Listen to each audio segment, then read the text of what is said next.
যদি কাজ একই হয় অথচ বেতন ভিন্ন ভিন্ন হয় তাহলে সেটা কীরকম হয়? বেতনের বৈষম্যটা অত্যন্ত খারাপ একটা বিষয়, তাই না? এটা বিরাট একটা অভিযোগ। এরকম বেতন বৈষম্য চলছে দীর্ঘদিন ধরে, আর সেই নিয়ে চলে গেছে মামলা হাইকোর্টে। হাইকোর্টের সিদ্ধান্ত এবার আপনাদেরকে জানাবো। হাইকোর্ট কিন্তু কঠোর সিদ্ধান্ত দিয়েছে। বেতন বৈষম্য মানে হচ্ছে অধিকার লঙ্ঘন। বেতন বৈষম্য করা যাবে না। যদি ভুল নিজেদের থাকে অথচ কর্মীদেরকে ঠকানো হয়, এটা কীরকম হতে পারে? এটা হতে পারে না, এটা চলতে পারে না। দেখুন, বিষয়টা আপনারা ভালোভাবে বুঝতে পারবেন। আমি আপনাদেরকে তথ্যটা দেখাই যেটা হাইকোর্ট বলেছে বা পর্যবেক্ষণ জানিয়েছে। আপনাদেরকে বলে রাখি, যদি আপনি সরকারি কর্মচারী হয়ে থাকেন যে কোনো প্রকারের চুক্তিভিত্তিক বা স্থায়ী, তাহলে আপনি অবশ্যই আমাদের চ্যানেলটিকে সাবস্ক্রাইব করে রাখবেন। আমরা রীতিমতো ডেলি আপডেটগুলো দিয়ে থাকি এই রিলেটেড। আর যদি আপনার সাবস্ক্রাইব করা থাকে কোনো সমস্যা নেই, প্রত্যেকটা ভিডিও আপডেট আপনি পাবেন। আর ভিডিওগুলোকে শেয়ার করতে ভুলে যাবেন না, যাতে করে আপনাদের অন্য বন্ধুবান্ধবরাও বিষয়টি জানতে পারে। তো চলুন আগে আপনাদেরকে খবরটা দেখাই বা তথ্যটা দেখাই। দেখুন, অন স্ক্রিনে আমি আপনাদের জন্য একটা তথ্য নিয়ে এসেছি, যেটা hindustantimes.com-এর পোর্টালে আপডেট হয়েছে। বেতন বৈষম্যের অভিযোগ, কলকাতা হাইকোর্টের বিরাট পর্যবেক্ষণ। বলছে প্রাথমিক শিক্ষকদের জন্য ব্রিজ কোর্স এটা বাধ্যতামূলক।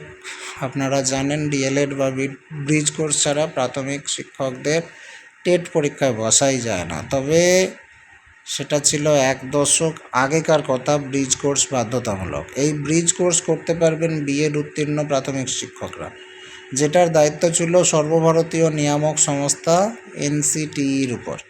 কিন্তু দেখা যাচ্ছে বাংলায় এতদিনেও এই কোর্স চালুই করতে পারেনি পর্ষদ। রাজ্য প্রাথমিক শিক্ষা পর্ষদ এই কোর্স চালুর বিষয়ে কোনো পদক্ষেপই করেনি। এই নিয়ে জোরালো অভিযোগ উঠেছে।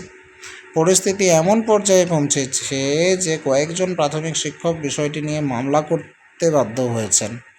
তার জেরে কলকাতা হাইকোর্ট ব্রিজ কোর্স এতদিনেও কেন চালু হলো না তা নিয়ে প্রশ্ন তুলে দিল।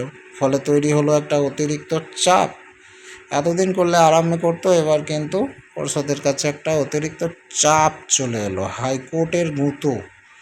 প্রাথমিক শিক্ষক নিয়োগ নিয়ে এমনিতেই ব্ল্যাকফুটে আছে কিন্তু রাজ্য সরকার। এই ব্ল্যাকফুটে থাকার কারণ অনেকগুলো আপনারা জানেন।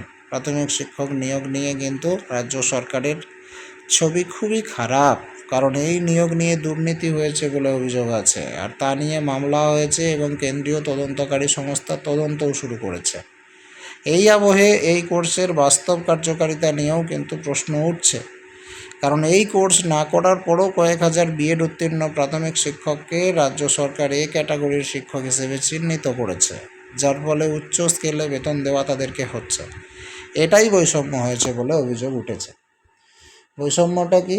কাদেরও ডিগ্রি ঠিকঠাক আছে, কাদেরও ডিগ্রি ঠিকঠাক নেই, অথচ সবাইকে এ ক্যাটাগরির শিক্ষক হয়ে যাচ্ছে, বা কী করে এটা সম্ভব? তারপরেই বিচারপতি হরিশ ট্যান্ডন এবং বিচারপতি শম্পা দত্ত পালের ডিভিশন বেঞ্চ নির্দেশ দিয়েছে যে ব্রিজ কোর্স না করা সত্ত্বেও যদি রাজ্য সরকার 3,446 জনকে এ স্কেলে বেতন দিতে পারে, তাহলে মামলাকারীরাও বঞ্চিত থাকতে পারে না।